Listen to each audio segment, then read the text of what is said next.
Versículo 16 de João 15 diz assim: não me escolhestes vós a mim, mas eu vos escolhi a vós, e vos nomeei para que vades e deis fruto, e o vosso fruto permaneça, a fim de que tudo quanto em meu nome pedirdes ao Pai, Ele vô-lo conceda. Eu posso ouvir um amém para a glória de Deus?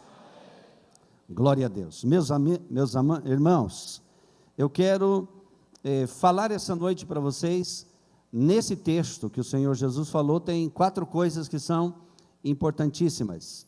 A primeira delas é o chamamento, a vocação, o chamado, a escolha. Ele nos escolhe. A segunda, Ele nos nomeia. Isso diz respeito a uma outorga, a uma autorização do Senhor para que possamos ascender a terceira coisa, que é frutificar e dar frutos que permaneçam para sempre. E a última coisa que está nesse texto é um crédito magnífico que está depositado a teu favor, que você pode pedir tudo quanto for necessário ao Pai, em nome de Jesus, e Jesus afirma categoricamente, Ele vô-lo concede. Você glorifica a Deus por isso? Glória a Deus. Dessa forma, vamos pensar nessa noite. Eu estive meditando e orando, estamos numa reunião, é uma celebração, é um culto de ação de graças, é uma reunião de alegria na presença do Senhor, mas é também uma reunião de grande responsabilidade, visto que homens de Deus serão ordenados, ou serão separados, ou consagrados, ou reconhecidos, as funções ministeriais que já estão presentes em suas vidas. Então, é uma reunião de grande responsabilidade. E me veio ao coração, quando pensava nisso, compartilhar com os irmãos essa palavra, focando as questões relativas a esse processo de escolha, essa atividade de Deus em escolher pessoas para o seu serviço, para a sua obra, para a realização da sua obra. Esta vocação, esse processo de chamar com propósito, escolher com uma intenção específica, com objetivo claro. A palavra vocação, ela vem de 2 termos, é um termo congênito, de vox mais ação, que significa literalmente a voz interior que cobra a obediência a uma determinada tarefa. Essa voz interior tem que soar profundamente dentro de nós. Ela é a comprovação clara de que somos pessoas destinadas por Deus a um projeto específico, que temos uma responsabilidade específica. Somos escolhidos pelo Senhor para realizar um trabalho. Somos chamados por Deus para fazer algo no seu reino. E Ele implanta dentro de nós esta voz, que não é uma simples consciência, não. É algo muito mais que consciência. É algo de Deus. É uma voz interior que exige de mim e de você a correspondência a uma tarefa a que somos comissionados. E sem dúvida nenhuma, devido às nossas limitações, às nossas fraquezas pertinentes, nós somos pessoas que estamos sempre aquém dessa vocação no sentido de alvo supremo. Nós nunca conseguimos atingir o alvo na sua inteireza. Nós estamos em processo de aperfeiçoamento. Nós estamos sendo conduzidos pelo Espírito de Deus, levados pelo Espírito de Deus, na direção daquele máximo que Deus tem para a nossa vida. Mas nós trabalhamos e lutamos, somos alguém ainda atingidos por uma imperfeição que não descola, que não despega de nós, está sempre presente, mas nós lutamos, e lutamos sempre, e essa voz interior que cobra o cumprimento dessa tarefa, ela é também, ao mesmo tempo que ela é a consciência que diz que você tem uma responsabilidade, ela é também um conteúdo inspirador que diz que você deve continuar correndo na direção desse alvo. A perfeição para algumas pessoas, ela é, em algumas circunstâncias, um fato desanimador devido à existência da imperfeição. Mas a perfeição exigida pelo Senhor e apresentada por Deus na palavra, ela não é um fator que esteja indicado como elemento consumado na nossa experiência de vida, mas como um alvo a ser perseguido. Diz o pensador cristão de que o crente perfeito é aquele que, não obstante a realidade das suas imperfeições, não desiste nunca de perseguir o alvo que está logo ali na frente. Está sempre ali na frente. Esse é o crente perfeito. O crente perfeito é aquele que, ainda que tropeça e cai, pede para Deus ajudá-lo a levantar e prosseguir na jornada. Não é aquele que fica caído, se autocomiserando e se autoflagelando e dizendo: eu sou assim mesmo, não vou conseguir. Não, é aquele que tem ousadia de levantar de novo e dizer: Deus, eu quero que tu segure a minha mão, porque eu quero continuar caminhando na tua presença. Você pode glorificar o Senhor essa noite? Dessa forma, essa voz interior, ela vai nos estimular, nos incentivar. Quando Jesus falou de perfeição em Mateus 5,48, ele disse: sede perfeitos como é perfeito o vosso Pai que está no céu. Essa expressão no português, sede, é um imperativo enfático, em estado completo. Está dizendo: você tem que ser. Mas acontece que o termo original do texto, a expressão traduzida para sede perfeito, significa um elemento continuativo, que quer dizer: persiga a perfeição, siga atrás dela, não desista dela, procure sempre o seu alvo maior, não desista nunca de caminhar na sua direção, como que dizendo: é possível você chegar lá, é possível você alcançar, e Deus tem poder para fazer homens e mulheres simples, pessoas rudes, pessoas sem muito recurso. Deus tem poder para cumprir o cântico de Ana. Ele pega o pobre do monturo e o coloca assentado entre os príncipes. Ele pode cumprir o que ele disse para Davi: eu te tirei de detrás da malhada das ovelhas e te dei um nome entre os grandes da terra. Quem pode glorificar o nome do Senhor essa noite? O Senhor pode fazer isso comigo, pode fazer com você, pode fazer com qualquer um que está aqui nessa noite. Essa escolha de Deus para os discípulos de Jesus, que ouviram a sua voz, dizendo essas palavras: não foram vocês que me escolheram a mim, mas eu vos escolhi a vós, para que vades e deis frutos, e o vosso fruto permaneça, a fim de que tudo quanto em meu nome pedirdes ao meu Pai, Ele vos-lo conceda. Para os seus discípulos imediatos falava daquela escolha que o Senhor fez em relação a eles, mas também se estabelece aqui um padrão de escolha, se estabelece um padrão divino, de que é Deus quem escolhe, não é, por exemplo, o indivíduo que se oferece, é Deus quem faz a escolha. É uma escolha que se pode dizer, ela é de um certo aspecto unilateral, porque ela parte diretamente de Deus, ela parte da vontade do Senhor.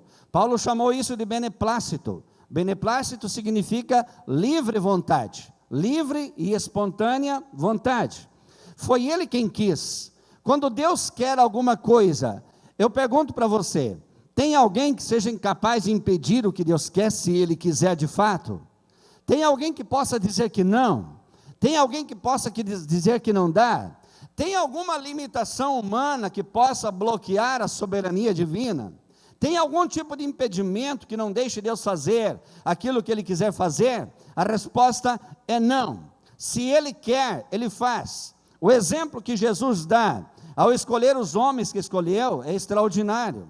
Não só os escolheu, escolher, dizer: venha, me segue, e eu vou fazer de você um pescador de homens, é uma palavra que pode ser tomada com certa relatividade, mas Ele os escolheu e Ele os capacitou de tal maneira que eles se transformaram em homens extraordinários, pessoas extraordinárias. Para você ter uma ideia, no capítulo 7, 52 de João, as autoridades de Israel religiosas disseram para Nicodemos, quando Nicodemos ele defendia as teses ou as afirmações do Senhor Jesus, eles disseram para Nicodemos: dá uma olhada e vê se da Galileia veio alguma coisa que presta, dá uma olhada e vê se da Galileia veio algum profeta. É claro que eles esqueceram de Jonas. Jonas era de Gat-Hefer, perto de Zebulon, nas cercanias de Galileia, portanto era da Galileia, mas eles ignoraram o ministério de Jonas porque foi estrangeiro. Mas Jesus vem e fala para eles a sua palavra, e se apresenta como um galileu. Sabe qual era o motivo de ter uma concepção tão negativa em relação à Galileia, é porque, segundo a história está afirmado e registrado, 97% da população era analfabeta, eram pessoas que não sabiam sequer ler, a incultura era uma coisa impregnada. Não vamos fazer aqui uma apologia à ausência da cultura, não vamos louvar a ausência da cultura, mas vamos admirar o poder que Deus tem para fazer o que faz. Vamos glorificar a Deus pela grandeza do poder de Deus para fazer o que faz. Aí ele vai e chama um grupo de pessoas que pertencem a essa região. Você sabe qual foi o maior milagre que Jesus fez? O maior milagre não foi ressuscitar mortos, nem limpar leprosos, nem andar sobre o mar, nem multiplicar pães. O maior milagre que Jesus fez foi pegar esses galileus e capacitá-los de tal forma e fazê-los entrar no sinédrio, no maior tribunal de justiça judaico da época, e entrar e discutir com doutores e dizer para eles: vocês rejeitaram o príncipe da vida e pediram que se vos desse um homicida, mas Deus o Pai o ressuscitou e o fez Senhor e Cristo, e é no nome dele que essas coisas acontecem. Esse foi o maior milagre.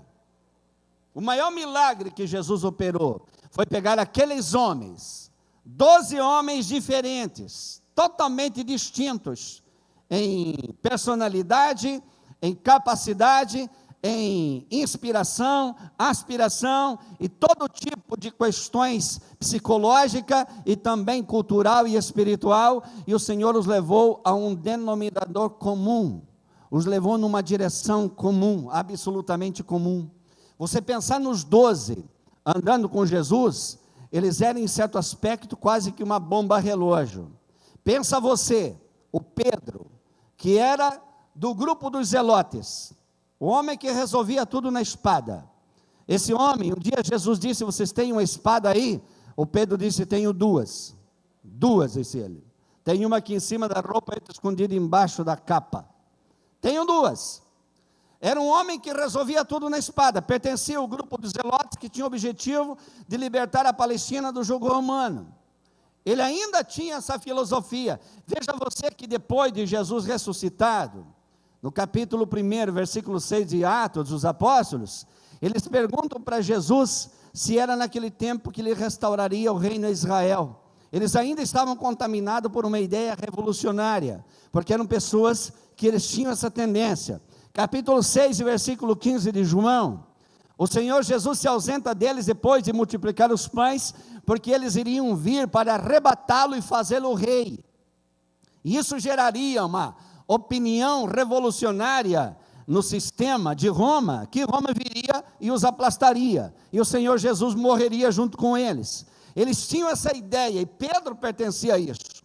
Aí Jesus vai um dia pagar o imposto, e entra na rua do pagamento dos impostos, que tinha 105 mesas de cada lado, e ele para na mesa de Levi, o Mateus, e chama Mateus, disse: vem e me segue. E Mateus deixa tudo e segue o Senhor Jesus, e ele era um publicano. Eles odiavam publicanos, odiavam. Eles queriam esganar publicanos, porque eles eram injustos, eles eram atrevidos, abusavam da autoridade, iam cobrar impostos ou confiscar bens acompanhado por soldados, era uma imposição humilhante. Então havia uma aversão a indivíduo que fosse funcionário público, que fosse publicano. E aí Jesus vai e chama justo um publicano. Aí pensa, vai Mateus de um lado e vai Pedro do outro, e Jesus vai no meio conciliando as partes.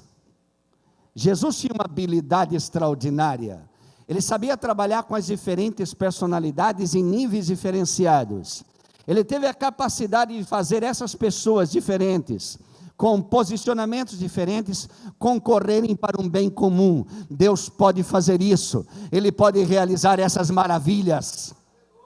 Ele pode fazer essas obras. Não pense você que todos nós tínhamos predicados importantes para sermos chamados para o reino de Deus. Não tínhamos. Nós não tínhamos nada a oferecer. Mesmo depois de crente, que tipo de coisa tínhamos a oferecer? para sermos apresentados ao ministério e exercer uma vocação, mas acontece que Paulo disse: nós somos um vaso de barro, mas temos um tesouro precioso dentro, para que a excelência do poder pertença sempre ao Senhor. Você glorifica o Senhor essa noite? Eu me lembro quando eu fui escolhido. Eu fui chamado para a salvação no dia 24 de janeiro, e em seguida eu fui escolhido para o ministério. Um mês depois eu estava começando a pregar a palavra de Deus. Um mês. E não pense você que eu era alguém assim, portador de grande capacidade e grande cultura. Esquece.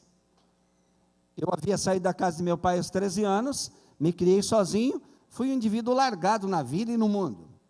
Quando eu vim para Joinville, eu vim de Rondônia. Rondônia 79, lá em Vilhena, naqueles cantão lá, morava a maior parte, era bandido que morava lá.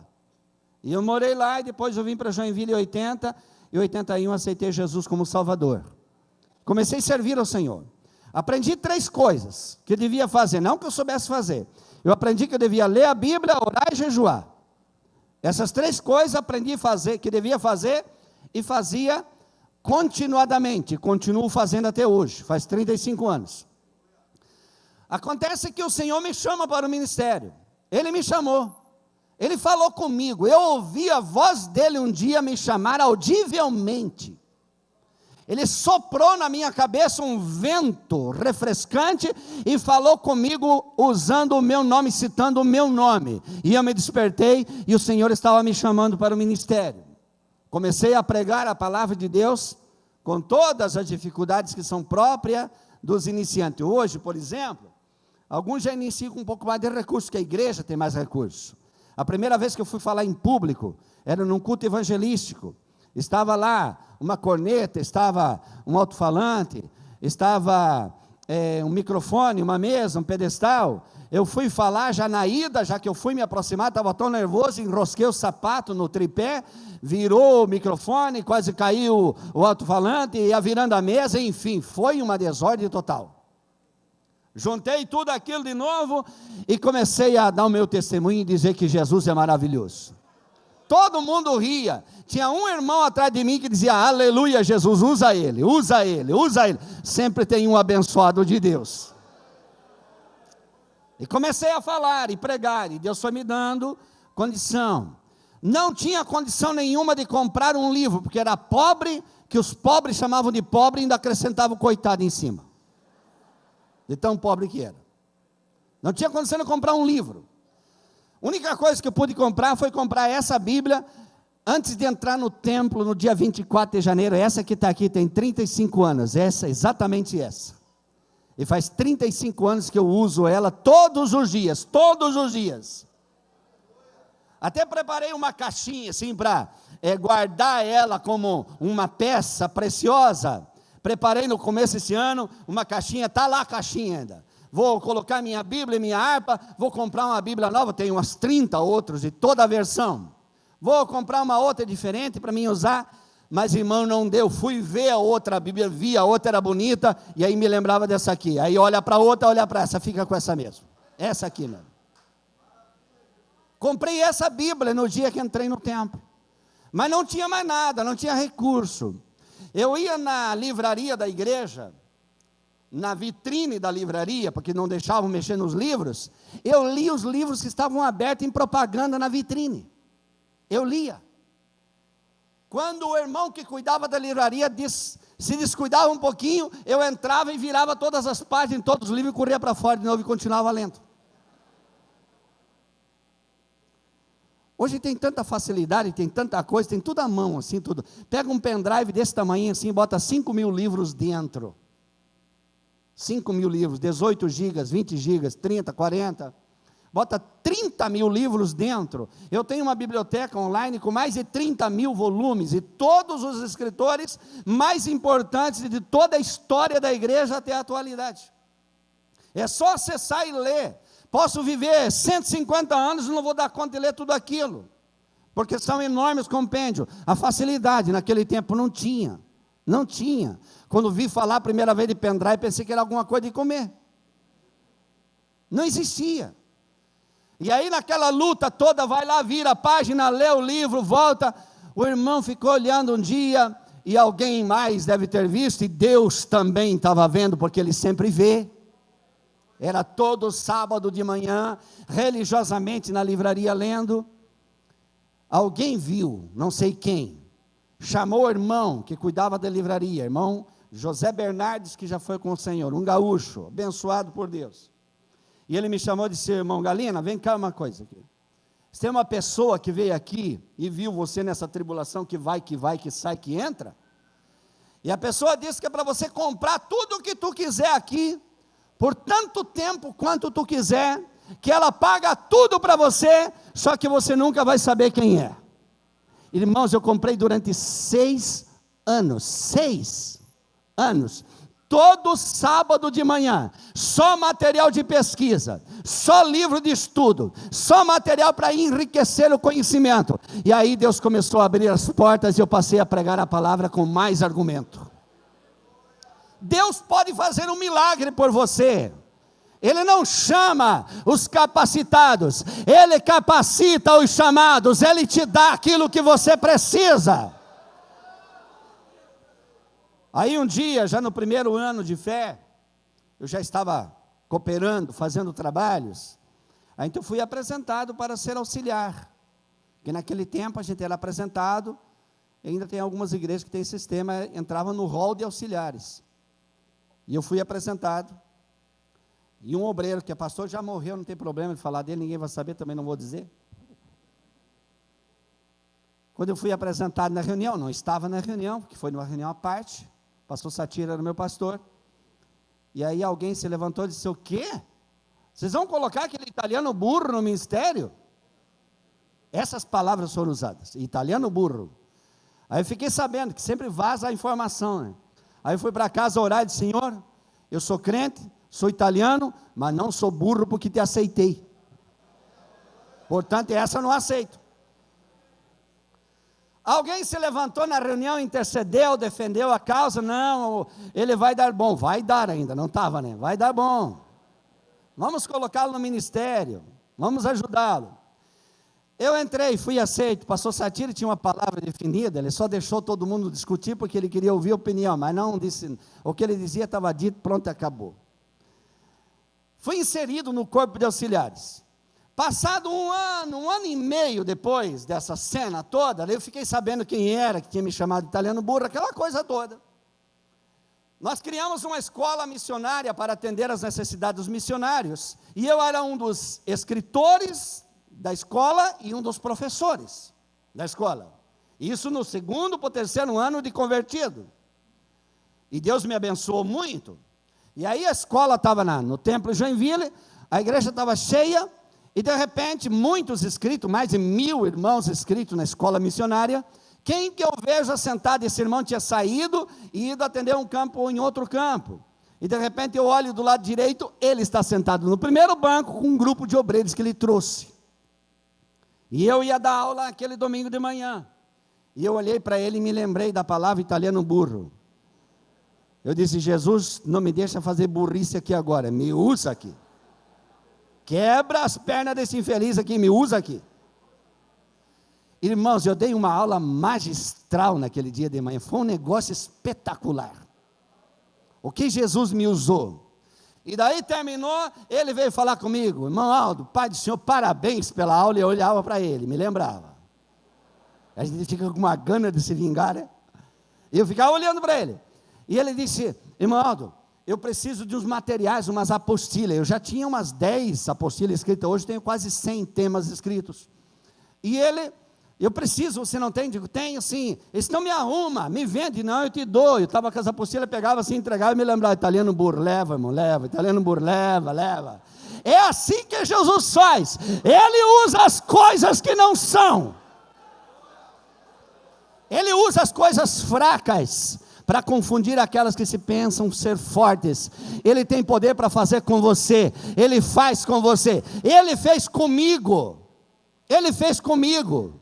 eu não era nada, nada. Hoje, eu tenho tido a oportunidade de pregar em grandes eventos, onde tem milhares e milhares de pessoas, mas todo lugar que eu estou, eu me lembro da onde Ele me tirou, eu vejo a sua mão estendida de novo, e a sua graça de novo. Ele pode fazer isso com você aqui nessa noite. Uracantarabashaya. Oh, glória a Deus. A voz que cobra o cumprimento de uma missão, ela tem que soar continuamente dentro de você. Naqueles momentos que você pensa que não vai conseguir, essa voz tem que soar e dizer: você é vocacionado, você é chamado. Naqueles momentos dúbios que você é tentado a desviar-se, abandonar ou pecar contra o Senhor, essa voz tem que soar e dizer: você tem uma tarefa na terra e tens um compromisso com Deus.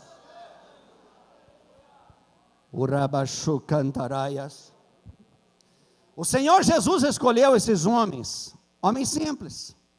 Olha para o Tiago e o João. O Tiago e o João mereceram o apelido que receberam, filho do trovão. Porque no capítulo 9 de Lucas, quando os samaritanos não quiseram receber Jesus, eles disseram: Jesus quer que nós faça como Elias, desça fogo do céu e mata todo mundo, queima tudo. Aí Jesus olhou para eles: não, vocês dois estão saindo faísca, não? Vou botar um apelido em vocês, filhos do trovão. Foi por isso que receberam o apelido, filho do trovão. Porque eles pensavam que podiam matar todo mundo. E Jesus disse: vocês não sabem nem de que espírito vocês são. Eu não vim destruir os homens, mas salvar a alma dos homens. Todos eles tinham dificuldades e limitações. Todos eles tinham diferenças, posicionamentos antagônicos. E o Senhor vai trabalhar com eles. E no trabalhar, cumprir o que disse: eu vos farei pescadores de homens. Só o Senhor Jesus tem poder para fazer isso, para falar isso, para se comprometer com isso, e dizer: eu vou fazer de vocês. Sabe o que está faltando em algumas igrejas hoje? Aquilo que Paulo falou a Timóteo, que se você preservar o que você recebeu, você será um obreiro criado com boas palavras. Esse criado, essa coisa de ser criado, tem muitos obreiros por aí, que eles são quase tipo rato de laboratório, eles são produtos. Você precisa ser alguém que a voz de Deus soe dentro da tua alma, que você ame, se apaixone e se entregue por aquilo que Deus tem na tua vida. Pessoas criadas com a boa palavra, com a boa doutrina. Essa instrução, essa edificação espiritual está faltando na vida de alguns, o que não é aqui, porque nós já ouvimos aqui, 4 meses de instruções teóricas e práticas, para que se saiba o que fazer. É aquela questão da teologia do obreiro, aquilo que ele precisa fazer, aquilo que ele precisa saber para fazer. Isso é instrução, isso é bênção de Deus. O Senhor Jesus disse que escolheu aqueles homens, e essa palavra continua soando para nós: não foram vocês que me escolheram a mim, eu escolhi vocês. Essa escolha de Deus, que pode ser chamada de unilateral, ela é uma eleição e é também uma predestinação, um objetivo divino específico, que leva-nos a ascender a um posto e cumprir uma tarefa de executar as coisas que Deus quer que façamos. Se Deus não fizer isso, ninguém pode fazer isso. Ninguém pode. Ninguém tem condição, por exemplo, de se recomendar a si mesmo em um projeto tão elevado. Ninguém tem. Só o Senhor é que pode escolher. Só Ele é que pode simplesmente olhar e dizer: eu quero. Essa palavra escolha ou eleição, e também a palavra predestinação, o termo predestinação significa literalmente apontar e assinalar. Esse sentido da palavra apontar e assinalar significa que Deus olhou e disse para o Espírito Santo: marca esse para mim, marca essa para mim, porque eu quero para mim, para o meu reino, para a minha obra, para as minhas coisas. Essa escolha é de Deus, é Deus quem processa tudo isso, é Ele quem determina. Ele escolhe de forma unilateral, como escolheu Jeremias, e Jeremias disse: eu não posso porque eu sou uma criança, e eu não sei falar, eu não sei dizer nada, eu não sei me pronunciar. E aí Jeremias ouve Deus dizendo: quem fez o mudo? Foi tu. E quem fez o que fala? Foi tu. Então você acha que eu não posso resolver esse probleminha que você tem de dizer que não sabe falar? Na nossa concepção, nós queríamos e teríamos que submeter a pessoa a um processo terapêutico para poder curá-lo, para poder transformá-lo, para poder equipá-lo, e Deus simplesmente vem e toca nos lábios dele e disse: eu coloco as minhas palavras na tua boca e você vai e fala o que eu te mandar. O Deus que escolhe, Ele é onisciente, é onipresente e onipotente. Quando Deus te chamou, Ele sabia quem você era. Quando Ele me chamou, Ele sabia quem eu era. Ele sabia a encrenca que eu era, mas Ele chamou, Ele quis chamar. Aí pode dizer o que quiser dizer, pode botar o pitáfio que queira, Ele escolhe, Ele prepara, Ele equipa, Ele usa, e Ele glorifica o seu nome através destes. Não é um resultado, por exemplo, de que alguém processa isso, é uma escolha dele. Existe uma escolha, além de unilateral, existe uma escolha direta, que é feita por Deus, como a de Samuel. Deus vem e fala diretamente. Eu acho fantástico o que está escrito no capítulo 3 e verso 10 de 1 Samuel. Está escrito: e Deus veio e esteve ali. O esteve ali quer dizer, entrou na tenda onde Samuel estava deitado. Era no lado direito do tabernáculo, no fundo do tabernáculo. A cortina foi esticada, levantada e colocada uma caminha, e colocado uma cortina de tecido para tapar a entrada, e o fundo já era tapado, e ele estava deitado ali. Ele tinha, segundo Flávio Joséfo, Samuel tinha 12 anos de idade, 12, quando Deus falou com ele. Veio e esteve ali. Esse ato de estar ali, a presença de Deus, é o elemento mais marcante na vida de alguém que é vocacionado, de alguém que é chamado. É a coisa mais extraordinária na vida de uma pessoa que é escolhida por Deus para uma tarefa, para um trabalho. Porque é exatamente essa presença, que porventura em alguma circunstância da vida pareça se apagar, como Mateus capítulo 11, a experiência de João Batista, na ilha, na prisão de Maqueiro.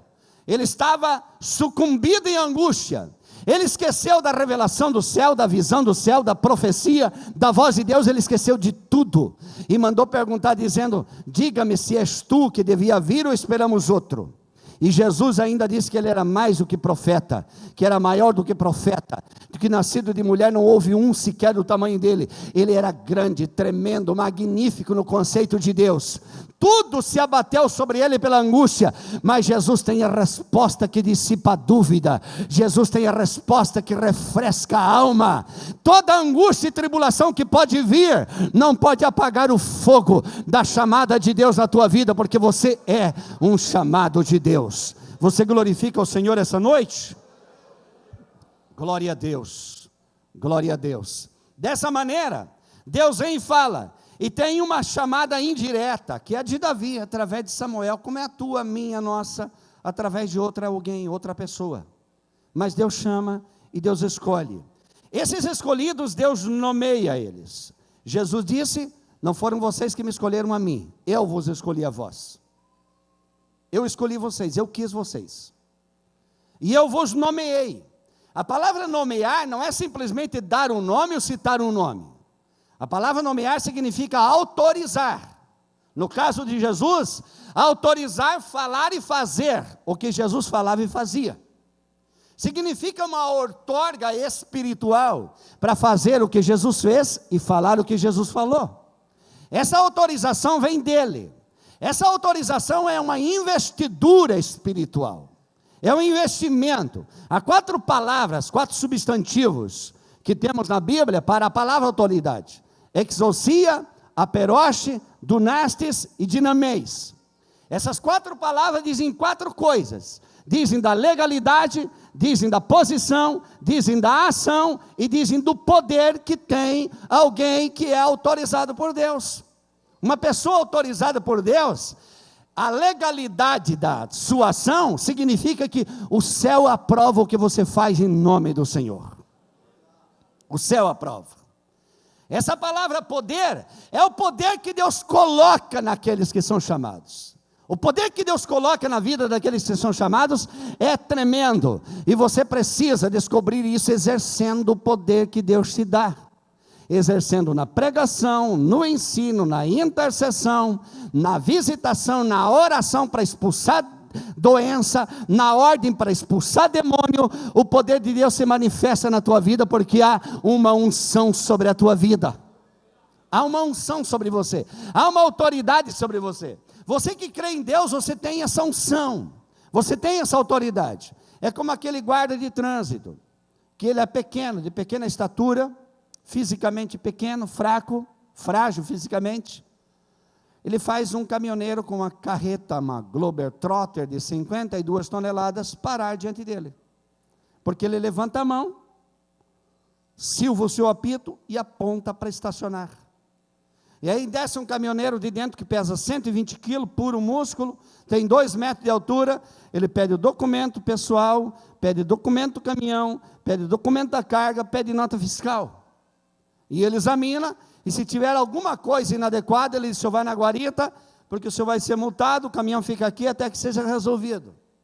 Fisicamente o guarda não tem resistência contra esse caminhoneiro, ele poderia pegá-lo e varejá-lo fora da pista, porque ele é muito maior. Mas por que ele não faz? Porque ele tem uma farda que tem uma divisa. Essa divisa diz que por trás dele tem uma instituição federal ou estadual que o autoriza a fazer isso, que lhe dá o poder, autoriza a exercer esse poder. E ele não pode fazer nada, porque tem algo que diz que ele tem uma autorização, tem uma instituição. Sabe o que acontece com você espiritualmente? O inimigo olha para você e ele vê uma coisa chamada selo do Espírito Santo em você. E ele sabe que por trás disso tem uma instituição, não só universal, mas eterna, de Deus, que reina desde o seu trono, e ele não pode tocar em você, porque você é alguém autorizado por Deus para fazer. Você pode glorificar o nome dele essa noite? Você está nomeado. Nomeado para quê? Nomeado para dar fruto, só que deve ser fruto que permanece para sempre. Não é só dar frutos, é frutos que permanecem para sempre. Nós somos escolhidos a dar frutos que permanecem para sempre. Com muita sabedoria e propriedade, pastor Nilton dos Santos falou essa noite, dizendo-nos que crescemos, mas não crescemos a quantia que deveríamos crescer. Porque na realidade, muitos frutos não permanecem. E a razão de não permanecer é porque nem todos exercem os seus dons, exercem as suas responsabilidades, fazem o seu trabalho. A igreja não deveria perder nenhuma pessoa, nenhuma sequer, nenhuma. Mas está comprovado estatisticamente, foi feita uma estatística e escrito um livro em consequência dessa pesquisa, uma pesquisa feita durante 20 anos, em 1000 igrejas, em 36 países diferentes. E dessa pesquisa resultou o livro Crescimento Natural de Igrejas. E se entendeu que por essas pesquisas, a experiência comprova de que uma igreja, quando ela atinge 200 membros, uma igreja local, uma congregação, ela deixa de crescer e passa a gastar as suas energias com os seus problemas que ela mesma passa a criar. E ela começa a girar em círculo. Ela passa a sofrer as consequências do fato de não abrir novas portas. E aí não cresce mais, ela fica entre si se debatendo e gastando as suas energias com os seus próprios problemas. Ela precisa abrir novas portas, abrir novos espaços, dar oportunidade para novos talentos. Não sejamos exigentes demais, lembremos-nos de como começamos. Lembremos-nos de como começamos. Eu contei um pouco de como comecei, não é nem 1% de todas as atrapalhadas que eu fiz quando comecei. Mas eu comecei, mas teve gente que me tolerou, teve gente que me ajudou, teve gente que me suportou, teve gente que acreditou em mim. Acredita em alguém, acredita na pessoa, dá um voto de confiança, ajuda, suporta o erro, porque ele poderá ser excelente no reino de Deus. Olha para a Bíblia Sagrada.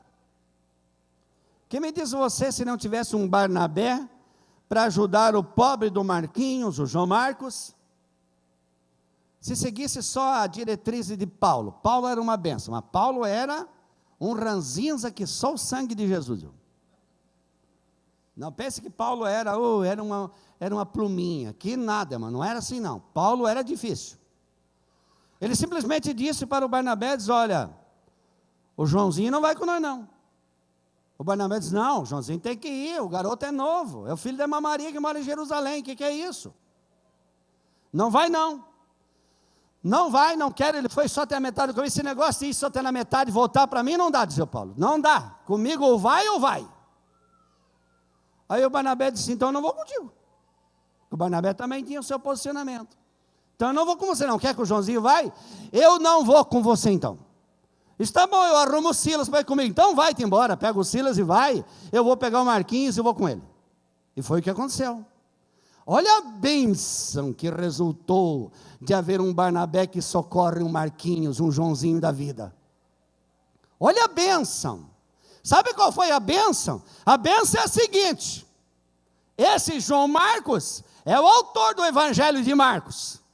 E sabe como que ele escreveu o Evangelho de Marcos? Ouvindo a narração de Pedro. Pedro já estava meio velhinho, já um pouco cansado, sentadinho no seu banquinho de 3 pernas, e aí então vai narrando, e o Marquinho vai escrevendo. Os outros evangelhos foram escritos com base no Evangelho de Marcos. Já pensou se perdêssemos o Marcos? Que perda para a igreja, mas olha para Jesus. Já pensou se Jesus fosse igual ao Paulo e não desse importância para o Pedro, que o Pedro negou e fez aquela coisa toda? Você não tem ideia do significado da negação de Pedro. Sabe por que não perseguiram mais o Pedro? Porque ele levantou a mão direita, conforme o juramento da tradição judaica, e disse, eu juro por Jeová, o Senhor dos exércitos, que eu não conheço esse maldito. Foi isso que ele disse. Não conheço esse maldito, nunca vi, nunca estive perto dele, não sei nem de onde veio essa coisa. Não perseguiram mais o Pedro. E aí Jesus está saindo do subsolo, subindo da escadaria para o piso superior, e olha para trás, 22 e versículo 62 de Lucas, e ele olha para trás e coloca os olhos em Pedro, e olha para o Pedro mais uma vez, e queima o coração de Pedro. Jesus vai para o curso natural que estava determinado, e Pedro vai para o choro e para o pranto. Depois desiste de tudo, para de chorar, e resolve voltar a pescar. Aí Jesus ressuscita, e simplesmente aparece para as mulheres, e diga para os meus irmãos que me encontrem, nós vamos encontrar, vamos estar juntos, mas olha, avisa o Pedro também. Avisa o Pedro, fala para ele, porque ele vai pensar que eu não quero mais ele, mas eu quero ele sim, ele é meu, eu quero perdoar, quero salvar, quero usar, porque ele é meu. Olha para o Pedro. Aí o Pedro narra o Evangelho para Marcos escrever. Meu querido, valoriza.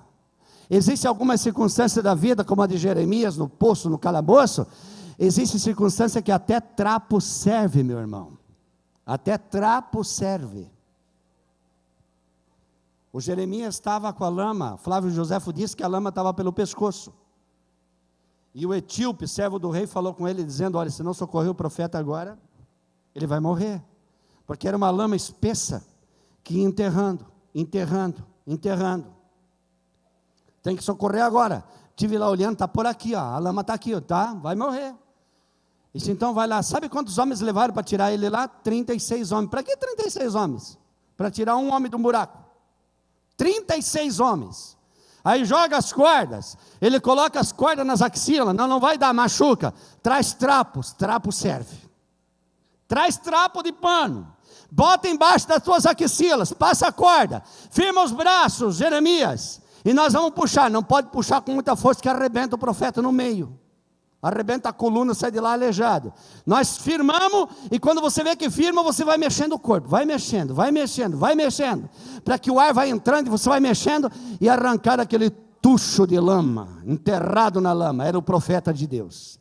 E o rei pergunta para ele: tem uma palavra do Senhor para mim? Tem sim, assim diz o Senhor. Tem sim.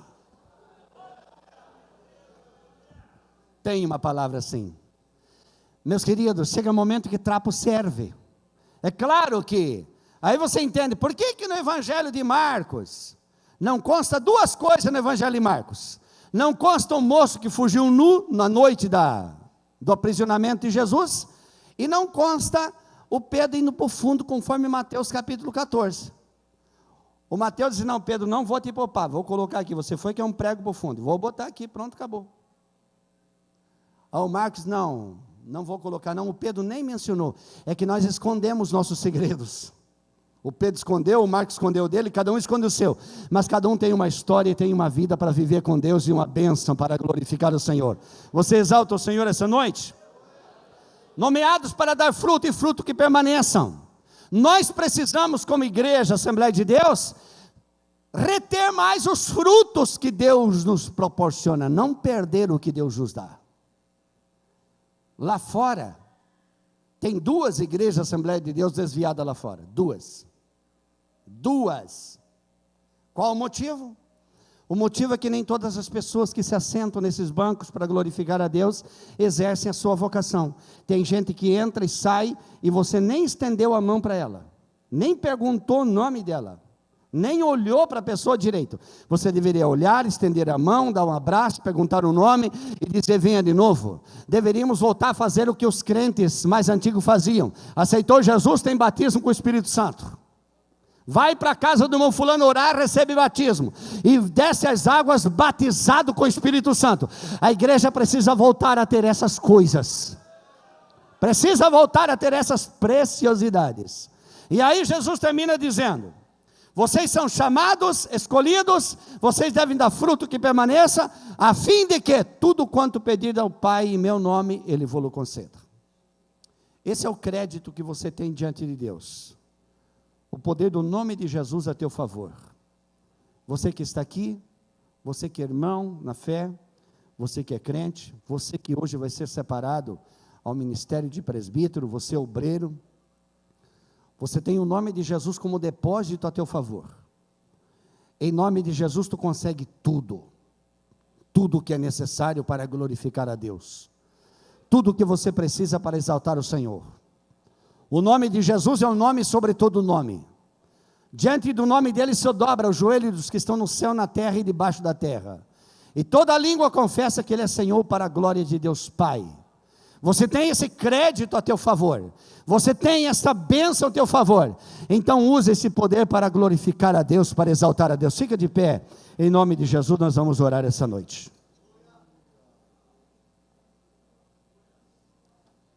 Ele está aqui nessa noite. As suas mãos estão estendidas aqui esta noite. Usar o nome de Jesus é a coisa mais preciosa que tem para aquilo que glorifica a Deus. Ele está sempre disposto a você. Não significa literalmente citar o nome dele, somente citar. Significa fazer como ele faria, orar como ele oraria, dizer como ele diria, ser como ele era. Significa muito mais do que dizer o nome dele. Então, em nome de Jesus, nessa noite, há uma bênção de Deus proposta para você nesse lugar. Uma bênção muito grande, uma riqueza muito grande. Você tem um crédito muito grande, não se esgota jamais. O nome de Jesus, cada dia que passa, é mais glorificado, é mais glorioso, mais honroso. Então, em nome de Deus, essa noite, venha dizer para ele: Senhor, eu quero te servir para a glória do teu nome. A tua chamada está te custando muito caro. Custou muito mais caro para ele. Muito mais custou para ele. Para nós custa algumas circunstâncias da vida natural. E algumas circunstâncias espirituais. Mas ele em todas nos socorre e nós somos os abençoados de Deus. Ele nos ajuda. Ele ajuda você. Ele te dá condições de superar esses limites. Eu quero orar com você. Onde está nessa noite A pessoa que vai dizer: eu quero esse Deus, eu quero esse Jesus. Eu gostaria que os músicos fizessem um fundo musical, cantassem um coro bem suave, enquanto as pessoas saem do seu lugar e vêm. A pessoa vem para dizer para Deus: estou aqui, Senhor, sei que fui chamado por Ti, não merecia essa bênção, não era digno de coisa tão elevada, mas Tu quis me chamar, então estou aqui para o louvor do Teu nome. Sai do teu lugar, venha dizer para Jesus: eu quero me entregar para Ti. Onde está a primeira pessoa que vai entregar a sua vida para Jesus? Você que está ao lado de alguém essa noite, que sabe que veio nos visitar, é uma honra ter você aqui, é uma bênção ter você aqui. Venha sem constrangimento, venha com liberalidade, com prazer, porque Deus te chama para a salvação, Deus te chama para te abençoar. E o irmão que está do teu lado, a irmã, convida essa pessoa e traga ela até aqui, porque é noite de salvação, é noite de bênção, é noite de bênção. O pastor Newton falou aqui na sexta-feira à noite, ele falou que o maior valor da igreja não é o templo, é você que está aqui, é a igreja. Esse é o maior valor que existe, é você. Tudo que se faz aqui é para que você esteja glorificando e servindo ao Senhor. Então convide a pessoa que está junto a você e traga ela para Jesus essa noite. Traga ela, vem aqui à frente, fique em pé aqui. O Senhor tem as suas mãos estendidas para você. O Senhor quer abençoar você. Aqui vem uma irmã, está vindo para o Senhor, isso é bênção de Deus. Vem, minha filha, vem em nome de Jesus. Aí vem mais uma irmã. Onde está a próxima pessoa que vai dizer sim para Jesus essa noite? Não foram vocês que me escolheram a mim, mas eu vos escolhi a vós. Jesus te escolheu. Jesus escolheu você. Sabe por que você está aqui nesse culto? Porque Deus te escolheu. Você estaria em qualquer outro lugar, mas está aqui porque Deus escolheu você. Sai do teu lugar e vem. Vem dizer: eis-me aqui, Senhor. Onde está aquele irmão, aquela irmã? Aquele irmão, aquela irmã que está afastada do Senhor. Por algum motivo você afastou. E aquela voz da vocação voltou a falar contigo hoje. Voltou a cobrar a obediência à missão que Deus tem para a tua vida na terra. Vem, querido, vem em nome de Jesus. Sai do teu lugar e vem. Deus está esperando você. Você que tem um ministério, tem um dom de Deus, mas por alguma razão se sente um pouco parado. A tua vida está lenta demais. Deus quer tocar em você esta noite. Deus quer dinamizar a tua vida. Sai do teu lugar e vem. Vem receber a oração da igreja. É um momento precioso. Vem receber a oração da igreja, para injetar mais ânimo na tua vida, para despertar o teu coração. Deus tem coisas maiores para você. Você não pode pensar que acabou. Não acabou, não. Deus tem alguma coisa linda com a tua vida na terra. Vem em nome de Jesus. Vem em nome de Jesus. O Senhor te espera nessa noite. Sai do teu lugar e vem dizer: eis-me aqui, Senhor. Eu quero que Tu toque em mim, renove as minhas forças, restaure a minha vida. Deus pode fazer isso para você. Sai do teu lugar, nós queremos orar. Sai do teu lugar, nós queremos orar agora. Queremos orar, estamos esperando você. Vem em nome de Jesus. Aqui temos mais uma irmã diante do Senhor. Por que você está demorando tanto?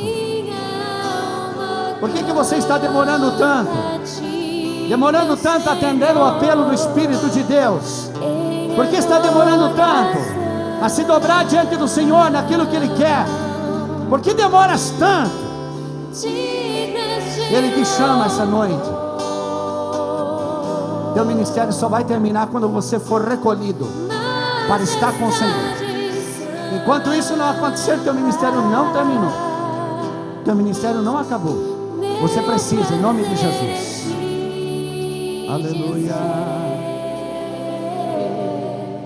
Aleluia. Santa Fecha os teus olhos e ore comigo agora. Fecha os teus olhos. Senhor nosso Deus e Pai, nós estamos diante da Tua presença, diante da Tua face estamos.